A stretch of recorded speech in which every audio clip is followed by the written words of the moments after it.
gente, tudo bom? Sejam bem-vindos a mais um vídeo do canal do Pintura Relâmpago. Meu nome é Davi Calil e hoje eu estou com um convidado muito querido aqui, que é o meu amigo Rafael Lopes. Olá, fala minha gente. Oba! O Rafael já estava num dos vídeos que eu fiz uma vez de desenho, que a gente foi conversando e ele foi batendo papo comigo.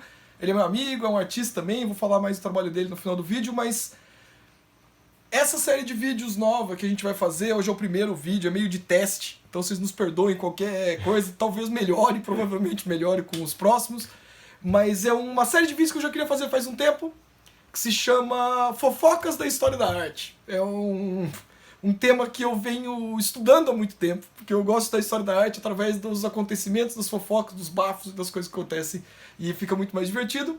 Então nesse vídeo, eu vou estar com o Rafael aqui, a gente vai interagir um pouco também, certo? Sim, claro. Vai acostumando aí, porque é uma tentativa, como é um vídeo mais teórico, é uma tentativa de deixar um pouco mais dinâmica essa conversa, e eu vou precisar usar dados e datas e nomes que geralmente nos vídeos de pintura eu falo meio por alto. Por enquanto, e eu digo por enquanto, por um bom tempo, os vídeos não terão edição ainda. A gente vai fazer de um jeito que tudo vai sair de primeira, meio que num plano sequência. Então, de novo, já peço para vocês a compreensão. Tente se divertir com os erros e os defeitos, porque vão haver. É a primeira vez que eu estou fazendo esse tipo de vídeo. Mas vamos adiante.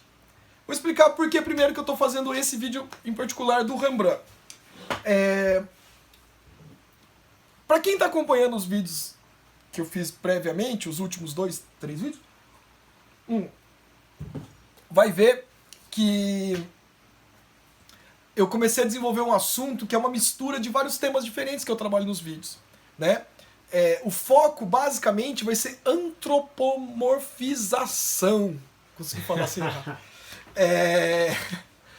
que consiste, basicamente, em atribuir a forma humana para coisas que não sejam humanas. Geralmente a gente vê antropomorfização em animais, porque é muito divertido, né? A gente assiste aí Pernalonga.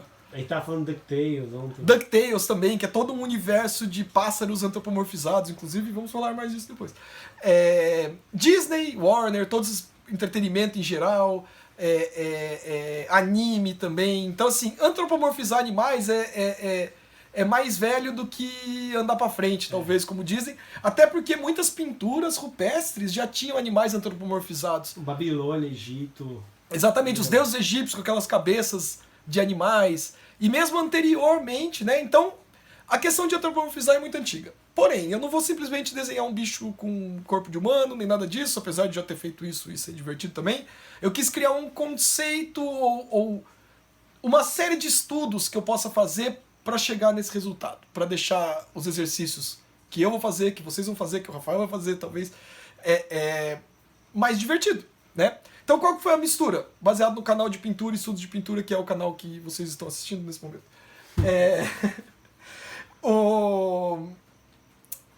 Misturar com história da arte. Então eu quero antropomorfizar uma criatura e fazer uma releitura de uma pintura clássica onde a figura humana foi substituída por um animal antropomorfizado, certo? Então isso vai envolver estudo de estrutura de animais, estudo de estrutura de figura humana, história da arte, para a gente escolher uma pintura, e daí a releitura da técnica da pintura deste quadro que foi escolhido. Então vocês viram, assim, eu tentei deixar um exercício complexo e extenso, e eu acho que isso vai ser legal tanto para mim, quanto para quem quiser se aventurar nesse tipo de estudos. Então, como eu já fiz estudo animal e tudo mais, e estilização nos vídeos anteriores, agora eu quero falar do pintor que eu vou fazer a releitura. Por isso que já aproveitei a deixa para fazer esse primeiro vídeo das fofocas da história da arte. E eu vou começar com Rembrandt van Dijn. De novo, já vou começar errado. Porque eu não vou saber pronunciar o nome dele direito. Mas eu vou pedir até pro Rafa dar um zoom aqui no monitor. Minha Cintiq, que eu trabalho nela constantemente. Opa, o Dead Hamster tá vivo. Rembrandt, certo? Rembrandt van Dijn, não sei pronunciar, desculpa se tiver algum holandês ou alguém que saiba pronunciar. Parabéns, porque não vai ser a gente que vai aprender agora. Mas é um dos meus pintores favoritos. Não tem como eu dizer que não. Algumas características do Rembrandt, pra gente saber. Ele é um pintor que nasceu em 1606, na Holanda. Né? É considerado um pintor, gravador e desenhista. Gravador porque ele fazia gravuras, né, calcogravuras, ilustrações da época. Ele nasceu no dia 15 de junho, e olha que engraçado, em 1606, de uma família humilde, e o pai dele tinha um moinho na beira do rio Reno, lá na Holanda. Então, cara, ele é muito típico, ele cresceu num moinho. Já pensou que louco você crescer num moinho? Parece que a família dele era humilde, então ter um moinho não era necessariamente o sinônimo de ter posses. Mas deve ser muito louco, não sei. De qualquer forma, ele se torna pintor com muito custo, ele estuda, ele é muito talentoso, ele se destaca bem cedo. E quando ele perde o pai, em 1631, ele decide mudar para Amsterdã, para a capital, e fazer a carreira dele. Então o Rembrandt, ele foi o meu mestre de achuras, por exemplo. Eu sempre estudei as achuras do Rembrandt. Muitas das achuras que eu faço hoje em dia vêm influência de outros artistas, mas basicamente o Rembrandt foi o primeiro artista que eu conheci, que eu me encantei com as gravuras dele. Esse é um autorretrato dele também. O curioso é que isso é tipo um selfie, né? Ele pegava e fazia as expressões das pinturas.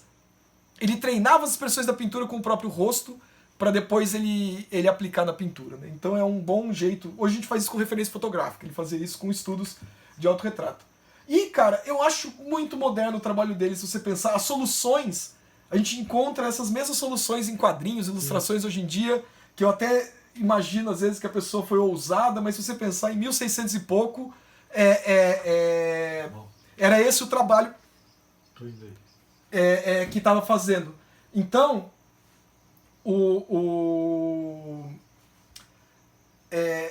eu tenho pra mim que ele influencia muita gente de quadrinho também, essas soluções que ele fazia e tudo mais. Aqui de novo, né? Você vê que parece aqui um desenho mais moderno, mais estilizado, e daí aqui vem para um desenho mais realista, talvez. Então, mesmo quando ele estava fazendo os estudos dele, ele tinha diversas formas de interpretação. Ele podia chegar mais ou menos num resultado estilizado, realista. E isso é uma coisa legal para a gente buscar no nosso próprio trabalho. A gente não tem que ter um jeito de finalizar necessariamente ou de elaborar um desenho. A gente pode ter vários níveis de abordagem de finalização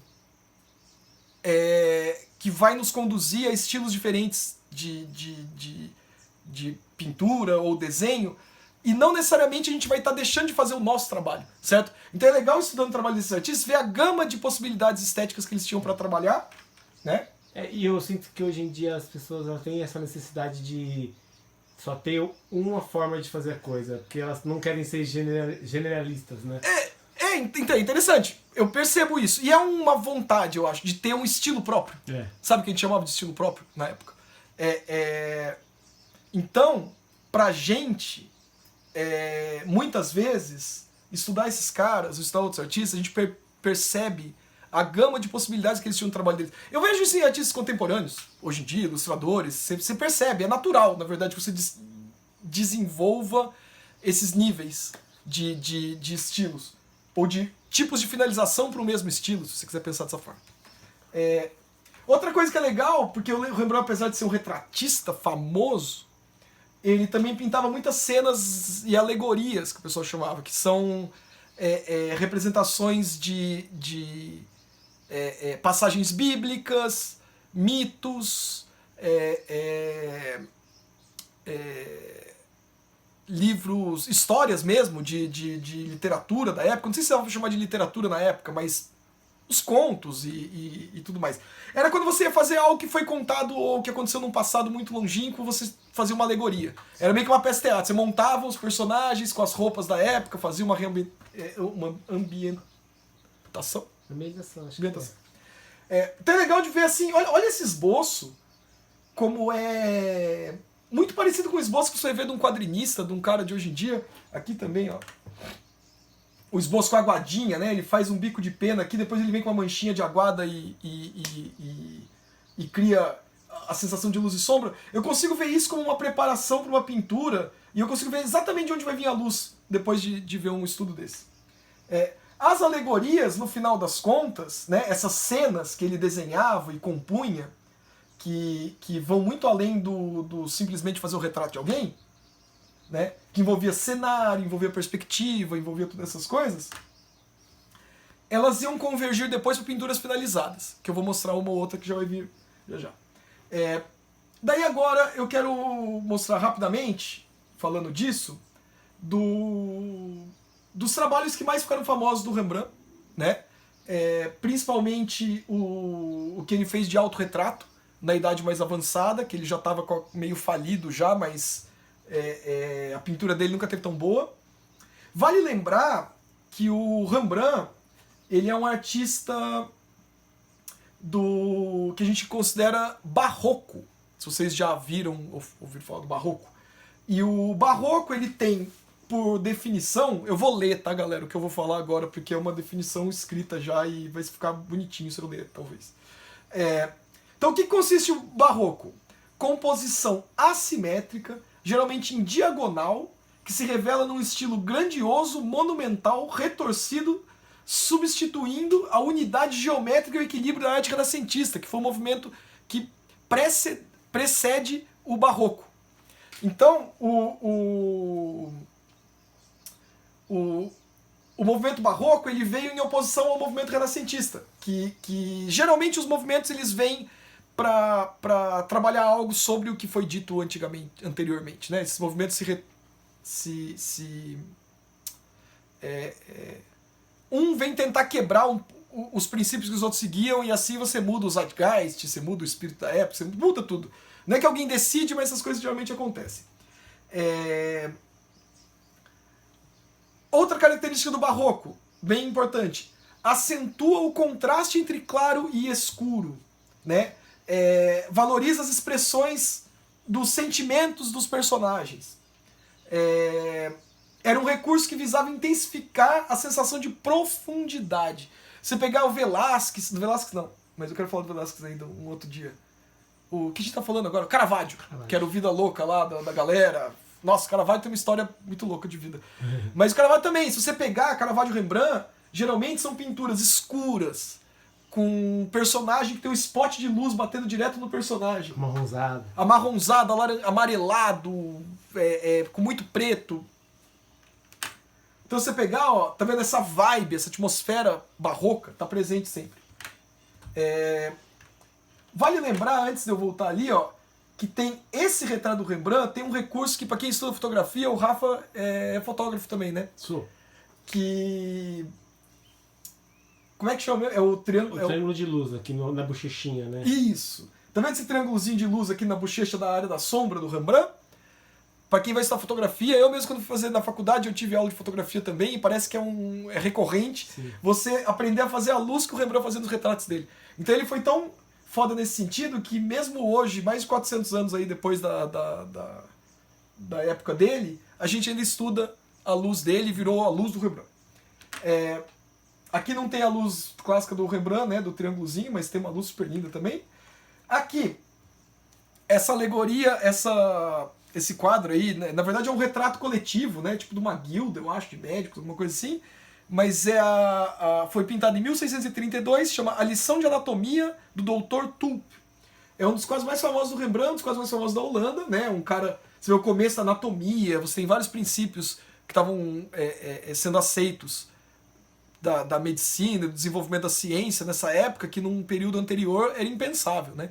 O Leonardo da Vinci, o Michelangelo fizeram estudos de anatomia também, dissecaram o cadáver, mas eles correndo risco de pena de morte. E aqui você podia admitir que você estava fazendo isso. Eu não sei se muda muito também. Holanda acho que era mais protestante, Itália mais católica. Eu sei que tiveram várias mudanças culturais nessa época, e eu não sei. Não vou nem tentar entrar nesse assunto, porque eu não li o suficiente para poder falar. Mas de qualquer maneira, Lição de Anatomia do Dr. Tulp foi um dos primeiros os quadros mais famosos do Rembrandt. Vocês já devem talvez ter visto em algum lugar essa imagem. E essa outra, que se chama Ronda Noturna, foi pintada 10 anos depois, em 1642, e foi esse eu acho que é o momento Van Gogh do Rembrandt, assim, sabe? Que essa pintura foi recusada, foi rejeitada, ele perdeu um monte de... Não é patrocinador da época, mas os mecenas que encomendavam o quadro para ele, sujou o nome dele, só que hoje essa pintura é considerada uma das pinturas mais importantes da Holanda. Então essa ironia do cara ter do trabalho não ser compreendido, ser recusado, ser rechaçado em vida e depois ser super ultra valorizado em morte. Isso aí é muito triste da arte, né? A pessoa ser valorizada, tipo, o Van Gogh é o clássico caso, né? Da pessoa que só tomou na cabeça e depois hoje os quadros dele valem milhões e ele não pôde usufruir disso em vida. Então a qualidade de vida dele foi péssima e só pra galera hoje ganhar dinheiro em cima do trabalho dele é bem triste. Tinha que valorizar os artistas enquanto eles estão vivos. Depois que eles morrem não adianta nada. Mas, de novo, um grande quadro do Rembrandt, super famoso, inestimável o valor dessa obra, só que na época foi rechaçado, recusado e ele foi ridicularizado por causa desse quadro, porque quem contratou falou que não era isso que eles pediram. Erraram no briefing. Errou no briefing. Na verdade passaram o briefing e ele falou, foda-se o briefing, eu vou fazer o que eu quero. Ninguém manda em mim, eu sou espírito livre. Não, coitado dele, depois eles não pagaram ele também e fica ruim, né? Outras alegorias aqui que o Rembrandt fez, né?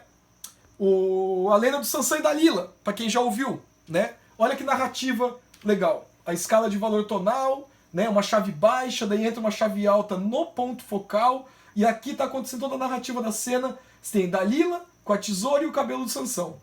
Daí você tem os soldados entrando, um acorrenta o braço dele, o outro tá espetando o olho dele com uma adaga, o outro já tá vindo na barriga dele aqui com uma lança, e tem um cara aqui no escuro, que eu não sei se vai dar pra ver, vindo com uma espada.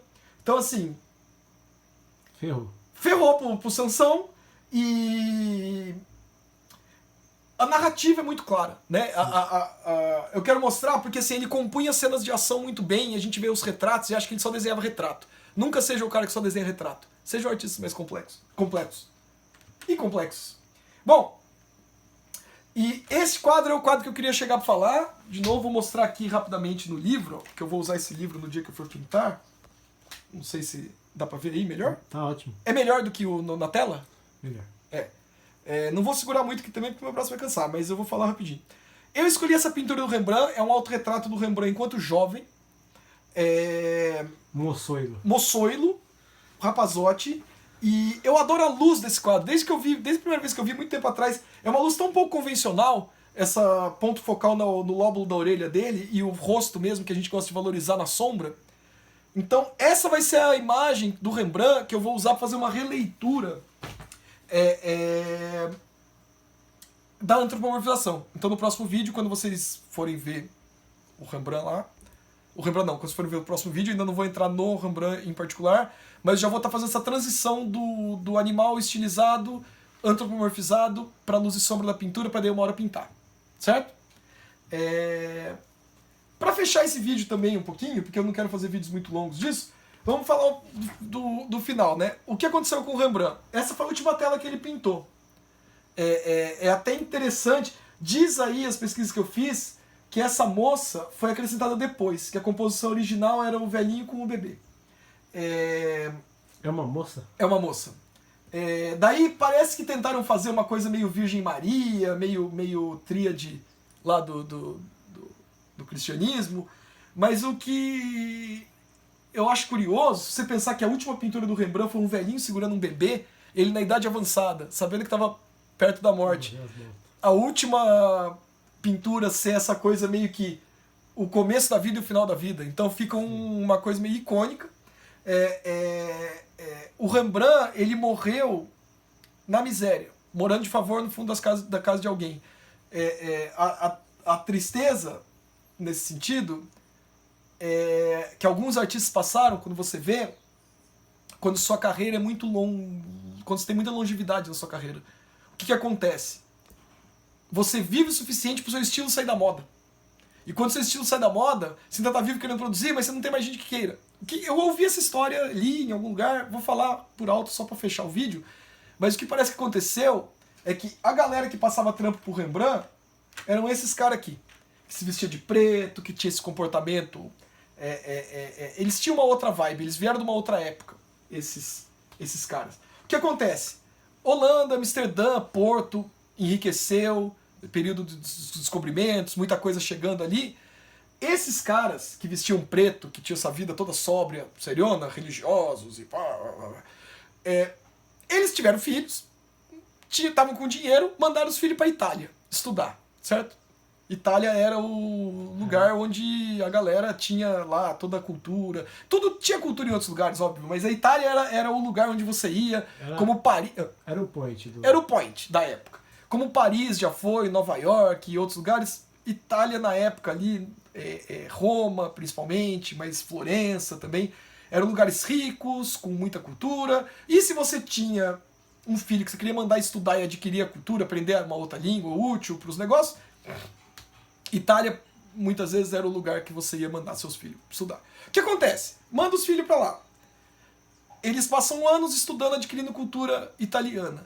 A pintura italiana é uma outra vibe, é uma outra atmosfera, é colorido. As pessoas, os tons de pele rosados quentes, azuis com laranja, com verde, tudo contrastando. É mais, vamos dizer assim, anos 90. No final dos anos 80, com os anos 90, a Itália do século do Barroco, lá nesse período. Então o que acontece? Quando esses jovens que foram morar na Itália voltam para a Holanda, vão assumir o negócio da família, vão ser os adultos, a geração deles é que vai mandar na vez, vai ser a geração da vez, o gosto deles era completamente diferente desses caras que vestia preto aqui. Então, você acha que eles iam querer trabalhar com os pintores da época que os pais dele encomendavam, essas pinturas sóbria, barroca, escura? Não, eles queriam trabalhar com artistas mais coloridos. Então assim, beleza, estou falando isso, é muita exposição, mas o que acontece? O gosto deles é influenciado, eles querem outro tipo de pintura. Então nesse sentido, o Rembrandt, que já estava velhinho, na época, e já tinha tido os quadros recusados e tudo mais, o estilo dele sai completamente de moda.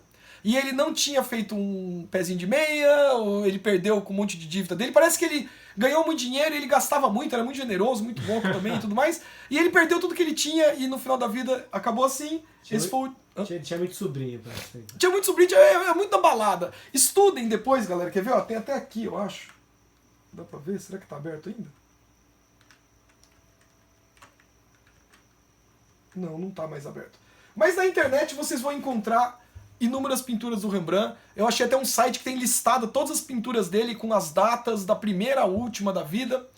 Então, eu aconselharia que vocês fizessem pesquisa a respeito do Rembrandt e do período, do estilo de luz e sombra, do tudo mais, porque vai enriquecer muito o trabalho de vocês. Vocês, meus queridos aí que estão assistindo o vídeo, a maioria de vocês que são mais novos do que eu, pelo que eu percebi, eu sinto que vocês têm muito conhecimento dos artistas atuais, com Instagram, com redes sociais em geral, e vocês manjam muito do que está acontecendo no momento, e isso é incrível, é lindo, parabéns.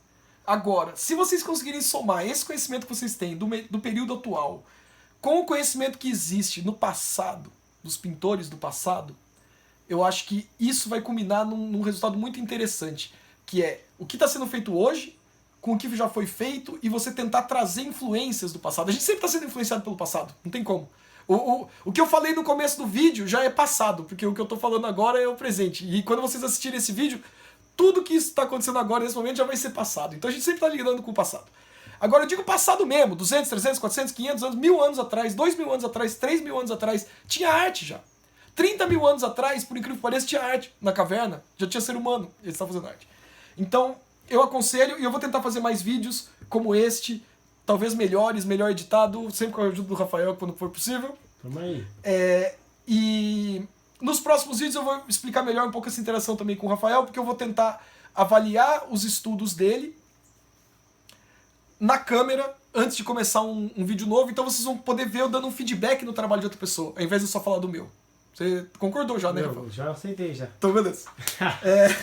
Então é isso, minha gente, vou fechar por aqui, porque realmente a ideia... Eu nem sei quanto tempo ficou o vídeo.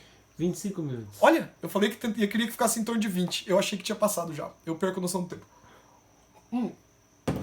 Então vamos parar por aqui para ficar na casa dos 20. E eu vou tentar fazer esses vídeos mais compactos. Agradeço aí. Se alguém quiser dar um feedback, falar se gostou ou não, pra gente é bom, porque é o primeiro vídeo nesse sentido. E eu nem sei direito o que eu tô fazendo, mas ao mesmo tempo eu sabia o que eu queria dizer. Então o que eu queria dizer foi dito. É isso aí, minha gente. Um grande abraço, até a próxima. Até a próxima, galera. Falou!